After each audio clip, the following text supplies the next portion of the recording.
आप देख आमने सामने नूरुल आरफीन के साथ। अस्सलाम वालेकुम नाजरीन, मैं हूं नूरुल आरफीन सिद्दीकी और आप देख रहे हैं आमने सामने।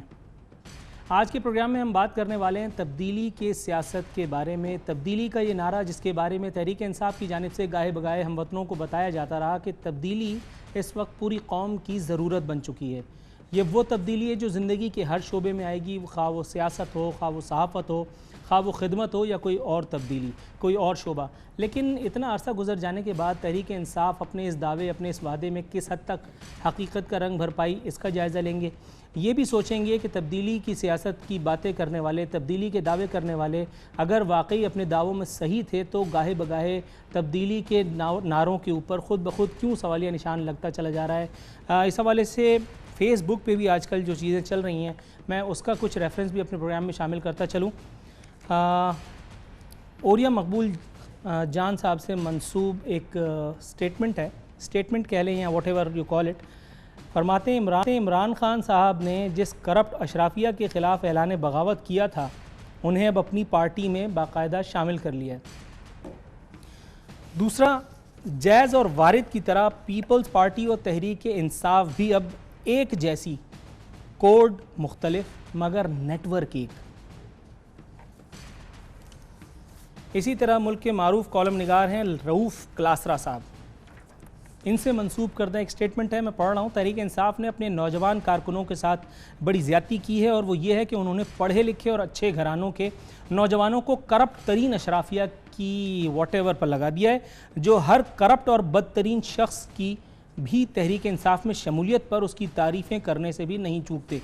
और अब नया नज़रिया भी उनको पकड़ा दिया गया है कि बस अपने कायद पर यकीन रखो, बाकी बेशक चोर उचक्के हों कोई बात नहीं। हालांकि कभी भी कोई कप्तान मैच फिक्सर और बिके हुए खिलाड़ियों के साथ मैच नहीं जीत सकता।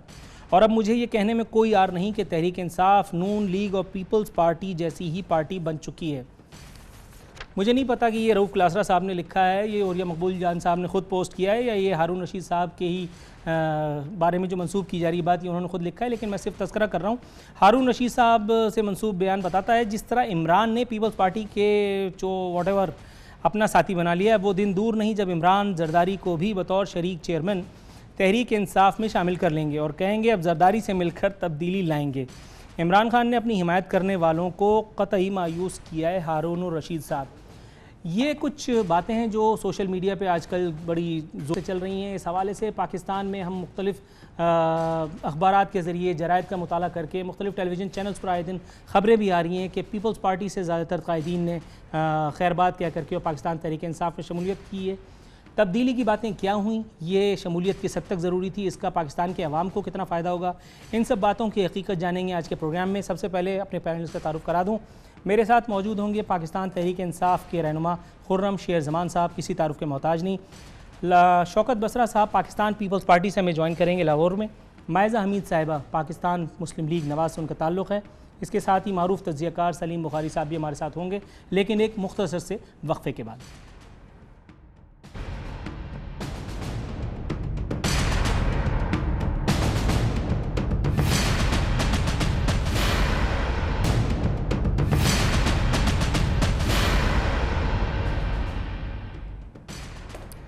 वेलकम बैक नाजरीन। बदस्तूर हमारे मेहमान हमारे साथ मौजूद हैं। सबसे पहला सवाल शौकत बसरा साहब, अस्सलाम वालेकुम।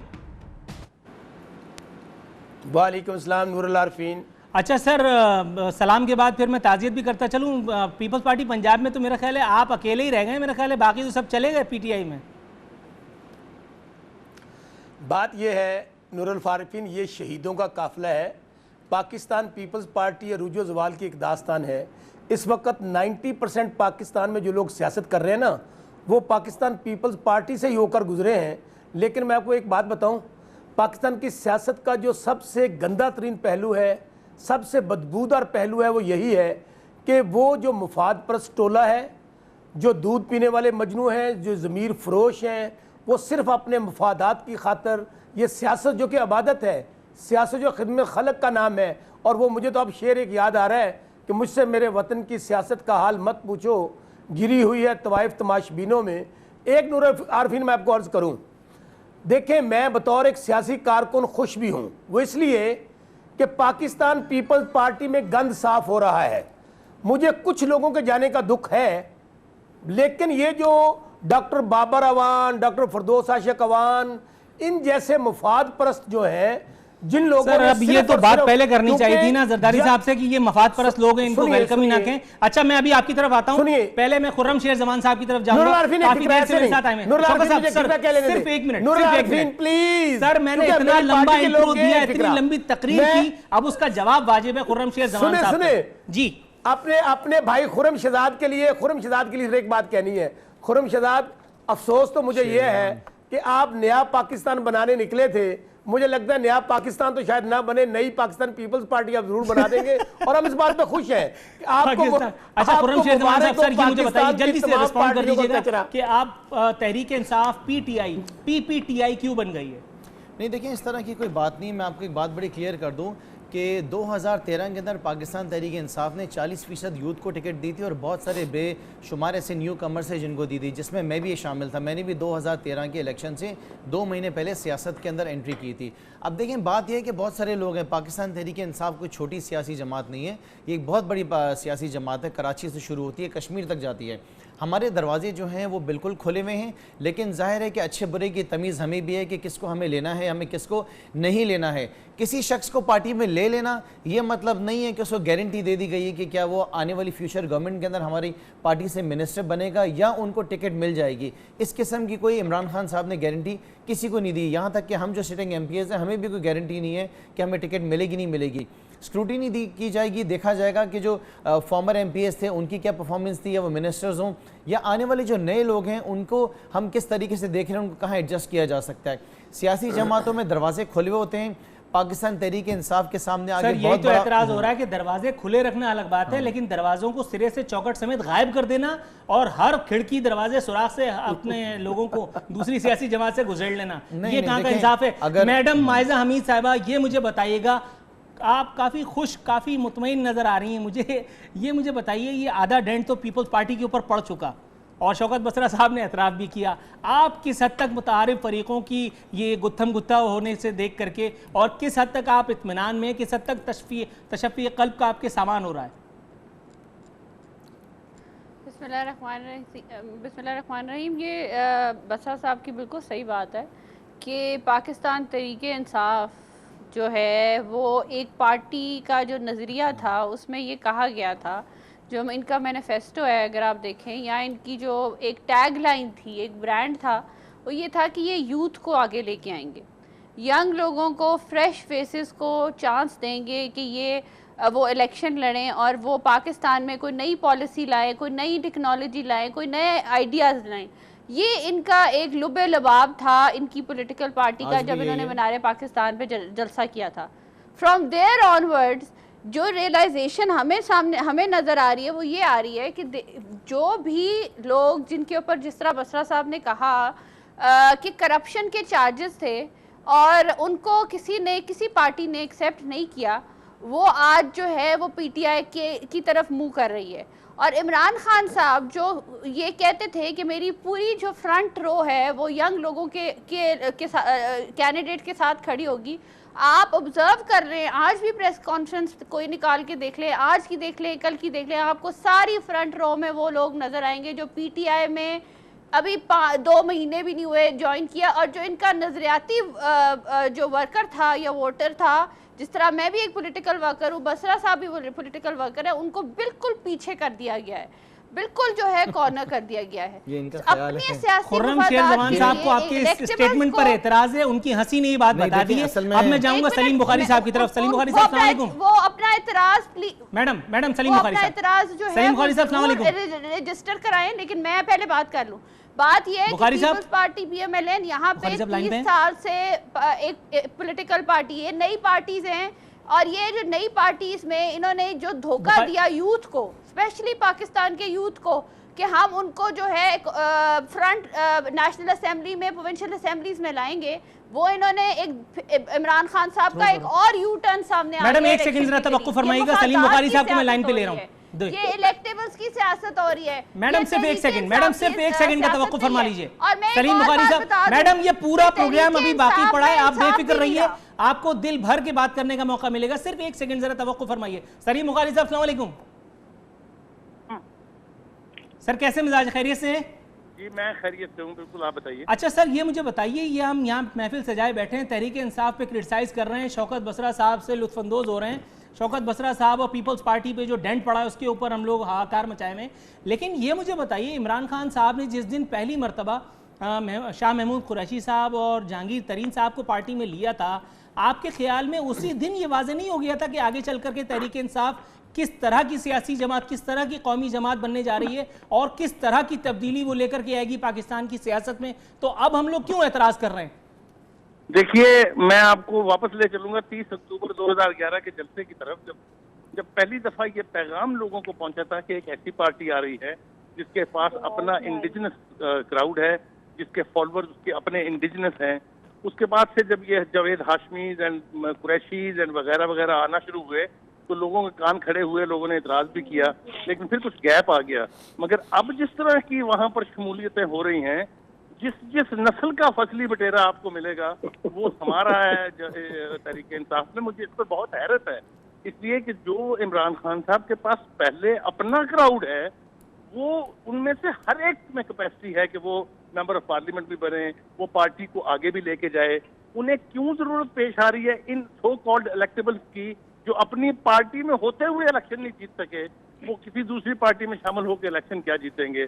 मुझे तो बहुत अफसोस भी है और मुझे ये दुख भी है कि हम समझते थे कि तहरीक इंसाफ एक थर्ड फोर्स के तौर पे आ रही है और मुल्क की सियासत जो है उसको तब्दील करेगी, उसमें बुनियादी तब्दीली लाएगी, जिसका नारा इमरान खान साहब ने लगाया।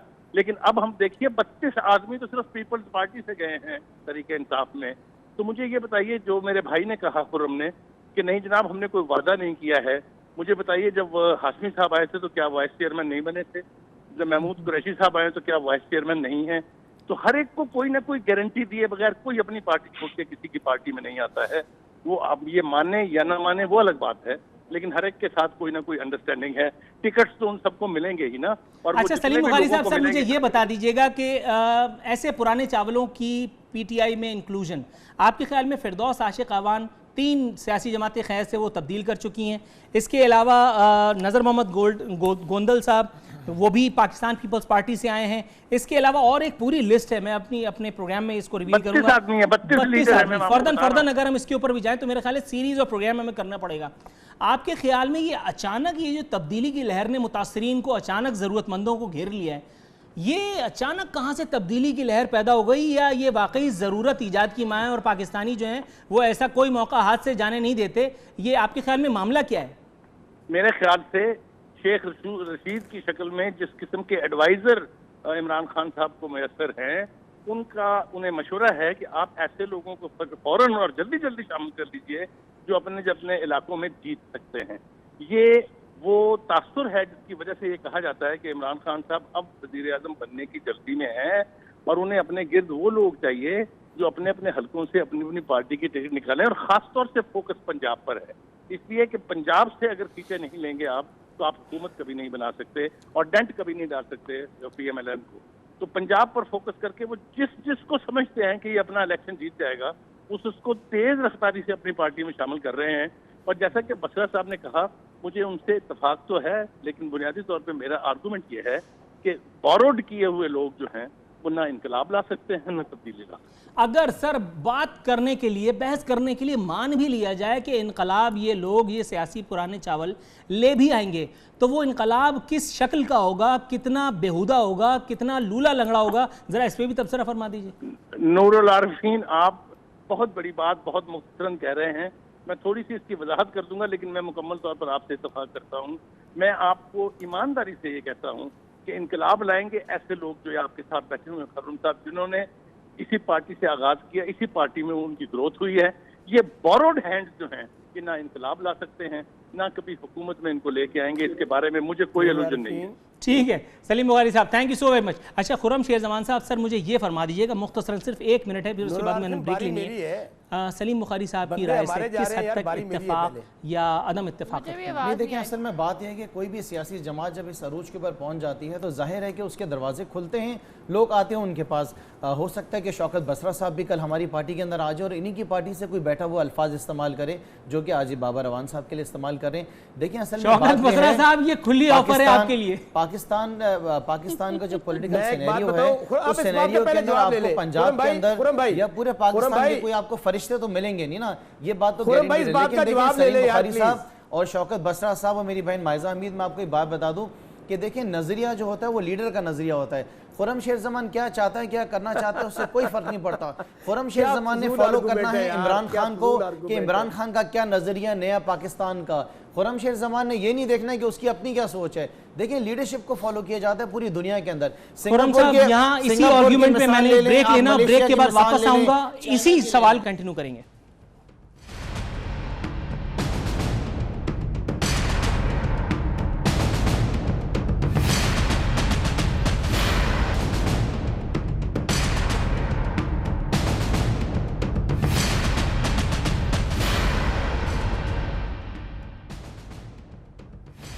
वेलकम बैक नाजरीन, अपने टॉपिक की तरफ दोबारा वापस आते हैं। खुर्रम शेर जमान साहब, सर आप अपनी गुफ्तगू को मुकम्मल करना चाह रहे थे ताकि मैं अपने मेहमानों से दूसरा सवाल करूं। जी सर।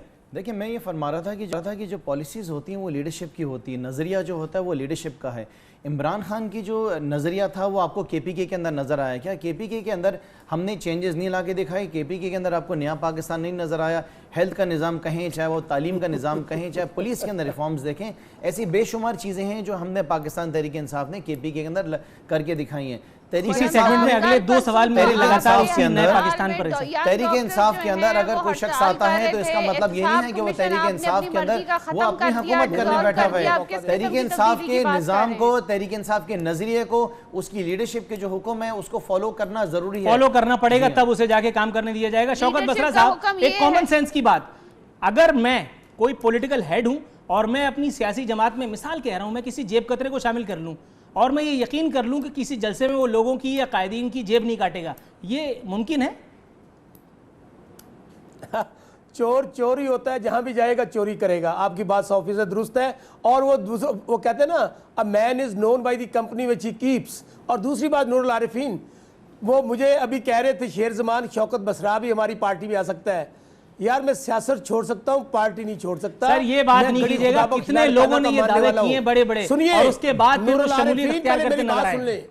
नूरुल आरिफीन, मेरी बात सुन लिए, दोबारा रिपीट कर रहा हूं, सियासत छोड़ सकता हूं, पार्टी नहीं छोड़ सकता। मैं गड़ी खुदा बख्श लाड़काना का मानने वाला हूं। मैं सियासत को मिशन और इबादत समझ के करता हूं। मैं कोई कारोबार के लिए सियासत नहीं करता, ना ही मैं सियासी भगौड़ा हूं। तहरीक इंसाफ तो सियासी भगौड़ों का लंडा बाजार बन गई है। अभी शेरजमान मुझे बात कर रहा था, आप मुझे ये बताइए ना, हर लूट मार करने वाला अब तहरीक इंसाफ में चला गया है। अच्छा, लेकिन सर एक बात सुनिए, सर जनरल नॉलेज का एक सवाल है, ये लूट मार करने वाला लुटेरा जब आपकी जमात में था तो उसका गिरबान क्यों नहीं फाड़ा? गोद में बैठा। हाँ, अब मैं जब वो लूट मार करने वाला हमारी पार्टी में था वो बड़ा ही करप्ट था, लेकिन जैसे वो बनी गाला की पहाड़ी पे चढ़ा, इमरान खान साहब ने वहां पर एक वो मनी लॉन्ड्रिंग प्लांट लगाया, वो लॉन्ड्रिंग प्लांट में से गुजरा, पाक पवित्र धुला हुआ निकल आया। मेरी बात सुन लीजिए, तो वहां बनी गाला में भी PSP खुली हुई, आप ये कहना चाह रहे हैं ना? नूरुल आरिफीन, मेरी बात सुन ले। अच्छा मैडम माइजा अमीन साहिबा, ये मुझे बताइएगा, ये तहरीक इंसाफ अपने तहरीक के जरिए, इमरान खान साहब अपनी तहरीरों तकरीरों के जरिए, सियासी खिताबात के जरिए, इसमें कोई शक नहीं कि वज़ीर आज़म पाकिस्तान को उन्होंने एहतसाब के कटहरे में ले आके खड़ा कर दिया। इसमें कोई दो राय नहीं है कि ये तहरीक इंसाफ का प्रेशर था कि जिसके बाद अब मुस्लिम लीग नवाज को एहतसाब के अमल पर राजी होना पड़ा। एक तरफ तारीख रकम हुई तो दूसरी जानिब भी तारीख हुई। एक ने प्रेशर दिया तो दूसरे ने उस प्रेशर को उसके सामने रेजिस्ट नहीं किया, उसने अपने आप को, अपनी फैमिली को एहतसाब के लिए पेश किया। अब वो किसी भी हवाले से हो, आप मुझे ये बता सकती हैं कि तहरीक इंसाफ जिस तब्दीली की बातें कर रही थी, वो जो तब्दीली के नारे थे, वो जो सुहाने ख्वाब हमें दिखाए जा रहे थे, अब इस एक मरहले पे आकर के आपको किस हद तक गुमान है कि ये आपको मजीद डेंट नहीं पहुंचा पाएंगे? माइजा मुझे एक मिनट दीजिएगा, माइजा मुझे एक मिनट दीजिएगा। सर पहले माइजा मैम फिर आपकी तरफ आऊंगा। ये सब लोग जीरो थे जो शौकत बसरा साहब, पहले माइजा मैम की बात सुनूंगा फिर आपकी तरफ आऊंगा। सर इनको मोहल्ले के लोग नहीं जानते थे, मोहल्ले के लोग। सर इस प्रोग्राम के बाद बहुत सारे लोग मोहल्ला तब्दील करने वाले, प्लीज आप जरा माइजा मैम को बोलने दीजिए जी। बहरहाल ये घाटे का सौदा किया इन लोगों ने। अच्छा सर अभी जाने लेते हैं। माइजा मैम जरा प्लीज ये किस बात की फरमाइएगा? अरे भाई बसरा साहब अपनी फिक्र करें, बाकियों को छोड़ें, आप अपनी फिक्र करें। करेंगे तो जी माइजा मैम प्लीज। आप जैसी पार्टी जो के सब शौकत चोरों, बसरा डाकुओं, साहब, लेने में मैं चोरों, डाकुओं एंकर का से साथी ज्यादा नहीं हो रेफरी सकता। लग रहा हूं, प्लीज। Ji madam. अच्छा जी, सबसे इम्पोर्टेंट फैक्टर जो है ना, जो आप बात करें कि एहतसाब के कटहरे में खड़ा करने वाली बात, प्राइम मिनिस्टर नवाज शरीफ का एक दफ़ा एहतसाब नहीं हुआ। पीपल्स पार्टी PMLN का मुशर्रफ के दौर पे कड़ा से कड़ा एहतसाब हुआ। ये इमरान खान साहब की थ्रेट, ये जो माफिया बना हुआ है और ये थ्रेट करते हैं इंस्टीट्यूशंस को, इसकी वजह से एहतसाब के लिए प्राइम मिनिस्टर JIT नहीं गए। प्राइम मिनिस्टर जो है वो इदारों के और जमहूरियत के इस्तेहकाम के लिए जो है वो पेश हुए JIT में। ने ये शो किया कि आम आदमी जो है की तरह प्राइम मिनिस्टर भी अबव द लॉ नहीं है। हालांकि वो प्राइम मिनिस्टर होते हुए इम्यूनिटी इंजॉय करते हैं, लेकिन आप दूसरी तरफ देखें इमरान खान साहब को, एक तो इन्होंने लॉन्ड्री, ये जो सियासी लॉन्ड्री मशीन तैयार की है बनी गाला में, वहाँ पे रोज़ जो है लोग आके अपने आप को जो है वो वॉशिंग मशीन में डालते हैं और फिर बिल्कुल नया पाकिस्तान बन जाते हैं। दूसरी तरफ जो है प्राइम मिनिस्टर ने, PMLN ने सबसे ज़्यादा यंग मेंबर्स नेशनल असेंबली में इस दफ़ा लाए हैं। आप सबसे ज़्यादा यंग फेसेस नेशनल असेंबली में नवाज लीग में देखेंगे। अब और तीसरी बात यह है कि जो ये बार बार कहते हैं कि हम इस इदारों का एहतराम करते हैं, इनकी आप पिछली क्लिपिंग्स निकाल के देख लें। इन्होंने जो JIT के बारे में कहा वो भी सारों के सामने, इन्होंने जो सुप्रीम कोर्ट के जैसे इदारे, एक मुअज़्ज़ज़ इदारे के बारे में कहा वो भी आपके सामने है। इन्होंने पार्लियामेंट के बारे में जो कहा वो भी आपके सामने है। और एक और बात, फॉरेन फंडिंग बहुत बड़ा सीरियस केस है। और जो मैडम फॉरेन फंडिंग समेत बहुत सारे मौजूद हैं जिनका आता है इसी प्रोग्राम में हमें करना है। वक्त की जरा थोड़ी सी माजरत। शौकत बसरा साहब अपना पॉइंट पेश कीजिए ताकि मैं खुर्रम शेर जमान की तरफ सारों को मौका दिया, मुझे 1 मिनट चाहिए। अच्छा, आप आधा मिनट ले लीजिए प्लीज, मुझे ये डिस्काउंट दे दीजिए। साहब आपको मैंने अपना टाइम भी दे दिया है। जी मैडम बोलिए। इमरान खान साहब एक ऐसे लीडर जो अपने आप को लीडर कहते हैं, वो इलेक्शन कमीशन के पास सामने और पनामा पेपर्स के इसके अपनी ऑफशोर कंपनी के केस में एक दफा पेश नहीं हुए और प्राइम मिनिस्टर जो है जॉइंट इन्वेस्टिगेटिंग टीम के सामने पेश हुए हैं। ये डिफरेंस होता है पॉलिटिकल आइडियोलॉजी और ऐसे प्राइम मिनिस्टर पे जो पाकिस्तान की जमहूरियत पे यकीन करता है, ना कि अपने मुफादात के लिए, शॉर्टकट्स के लिए जो है पीपल्स पार्टी के। मैडम मेरी घड़ी ने ऐलान कर दिया चिल्ला चिल्ला के कि 1 मिनट मुकम्मल हुआ। शौकत बसरा साहब की बारी आ चुकी है। Please madam please. मैडम सिर्फ 30 सेकंड। जी सर। नूरुल बात यह है, वो कहते हैं खस कम जहां पाक। कुछ अंकल और आंटियां शहीद बीबी को छोड़कर गई थी और कुछ अंकल और आंटियां बिलावल साहब को छोड़ रही हैं।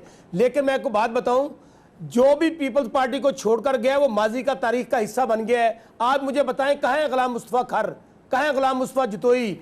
ये सब लोग घाटे का सौदा कर रहे हैं और इमरान खान साहब को भी पता चल जाएगा कि ये जो हीरे ले रहे हैं ना, अगर वो हमारे नहीं बने, जिन्होंने जीरो से हीरो बनाया, वो मुझे बताएं खान साहब के कैसे बन सकते हैं?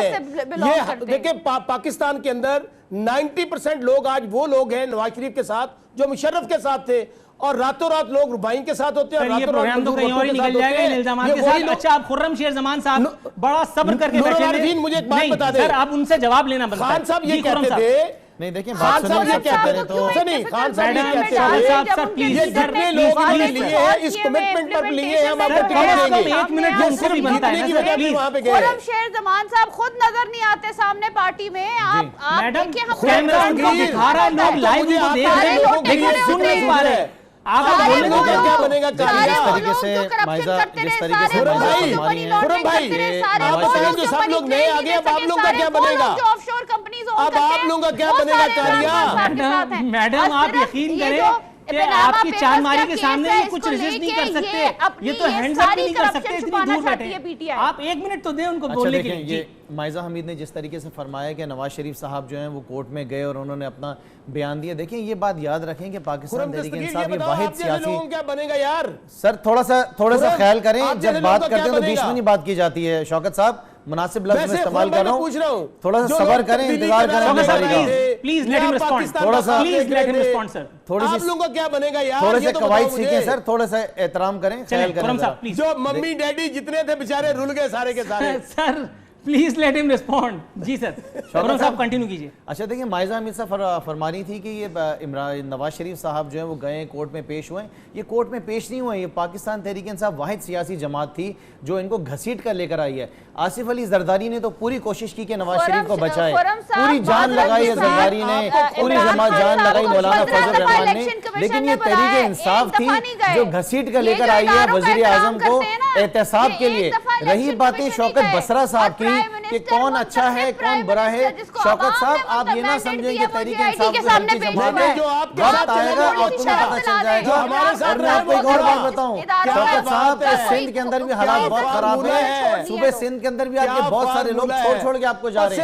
आपकी तो पहचान खत्म हो गई शौकत साहब, सिंध की बात ना करें, आपकी पहचान ही खत्म हो गई है, सिंध में तो आपकी लीडरशिप कहां है? और जो आपके नवाज शरीफ साहब हैं वो इलाज लंदन में कराते हैं, वो प्रॉपर्टी लंदन में लेते हैं, वो ईद लंदन में मनाते हैं, उनका पाकिस्तान से ताल्लुक क्या है? सऊदी अरेबिया दुआ करने गए हैं, नमाज पढ़ने गए हैं। अच्छा मैडम, एक की नमाज पढ़ पहले सवाल तो कर वज़ीर आज़म जवाब की नमाज पढ़ने गए। देखिए मेरी नौकरी से ना खेले ना, देखिए ये प्रोग्राम मैंने सजाया नहीं। शौकत बसरा साहब सर एक मिनट मेरी बात सुने, ये इतनी तकरीर हो रही है, ये मुझे बताएं सर। तहरीक इंसाफ सियासी भगौड़ों का लंडा बाजार है। अच्छा सर ठीक है, इसमें कोई दुकान में दिला दूंगा इसको। ये मुझे बताइए कि इन्होंने अभी कहा, आप भी आना चाह रहे हैं? सर हमने तो सुना है शौकत साहब भी 6 महीने पहले मुझे भी तो अल्लाह का वास्ता, मुझे भी तो बात करने दें। ये मुझे बताएं कि मुस्तफा खर साहब ने भी पीटीआई को ज्वाइन किया है, इम्तियाज सफदर वड़ाई साहब भी आपको दागे मुफारकत दे गए। ये मुझे बताएं, इतने जो अनमोल रतन हैं जो मेरे ख्याल में अपने करियर को काफ़ी पीछे छोड़ आए थे पहले ही, उसके बावजूद आप इनका बोझ लादे हुए थे अपने सीनों पे, किस हद तक मिस कर रहे हैं आप इन लोगों को? और आगे मुस्तकबिल में क्या देखते हैं आप और आपके ड्राइवर के अलावा पंजाब में कौन रह जाएगा पीपल्स पार्टी में?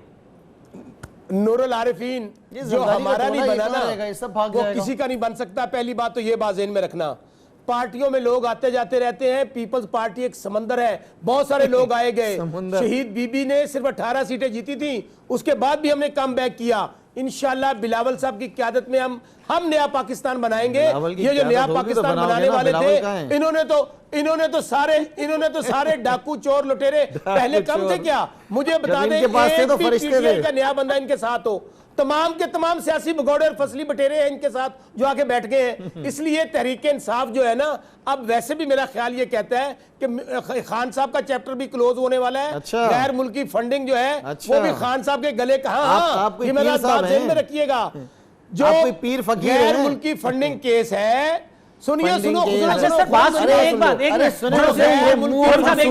अच्छा सर एक बात बताइए, गैर मुल्क से फंडिंग लेना वो बुरा है? शौकत साहब, गैर मुल्क से फंड लेना बुरा है, अपने असासे बाहर रखना वो सही है? हाँ, मुंह और मसूर की तरह लूट के खा रहे हैं सर, अब मेरी बारी नहीं, अब मैं नहीं खेलने नहीं सर नहीं, पहले मेरी बारी है। शौकत बसरा साहब जवाब दीजिएगा, बाहर वो जो महलात थे या फार्म हाउसेस थे वो रखना सही है? अरे हार नहीं छोड़े प्राइम मिनिस्टर हाउस के, वो भी लेके भाग गए। मेरी बात सुन लो, खुर्रम दस्तगीर मेरी बात सुनो। देखिए क्यों परेशान हो? अगर आपने हलाल की कमाई से बनाए हैं तो कोई बुराई नहीं है, लेकिन यहूदियों से पैसे लेना जुर्म है। अभी इनको हलाल की कमाई से कराची में कोई बिजली का बिल नहीं भर पा रहा, आप कह रहे हैं कि सिरे महल नहीं, 45 करोड़ रुपए इन्होंने अपने सूबे सिंध के स्पीकर के घर के लिए रखे हैं। ये हाल है अगर किसी ने हराम की कमाई से कोई फंडिंग की है, कोई महल्लात बनाए हैं तो वो जुर्म है। लेकिन फिर मैं पॉइंट उठा रहा हूं, जो गैर मुल्की फंडिंग वाला केस है, इमरान खान साहब के गले का तौक बनेगा, क्योंकि उसमें वो लिस्ट खुद पड़ी है। एक एन स्वाइन है, 2 यहूदी हैं जिन्होंने लॉबी की शक्ल में इमरान खान को सपोर्ट किया है। इनको पता है कि आने वाले दिनों में नवाज शरीफ भी फारिग होंगे और इमरान खान भी फारिग होंगे। आज मेरी बात नोट कर लीजिएगा, पाकिस्तान पे दोनों का कोई मुस्तकबिल नहीं है। मैं अपने मौजूद मेहमानों को बहुत मशहूर हूं कि उन्होंने मुझे बोलने का बिल्कुल मौका नहीं दिया। आज मुझे बिल्कुल महसूस नहीं हुआ प्रोग्राम का मेज़बान हूं, मुझे ऐसे ही लग रहा था कि मैं इस प्रोग्राम में एक मेज़बान नहीं बल्कि शायद गेस्ट के तौर पर शरीक हुआ हूँ। नाजरीन, इसी के साथ मेरी बेचारगी का ये नौहा यहाँ तमाम होता है। टीम आमने सामने के साथ नूरुल आरफीन सिद्दीकी को इजाज़त दीजिए। फ़ी अमान अल्लाह।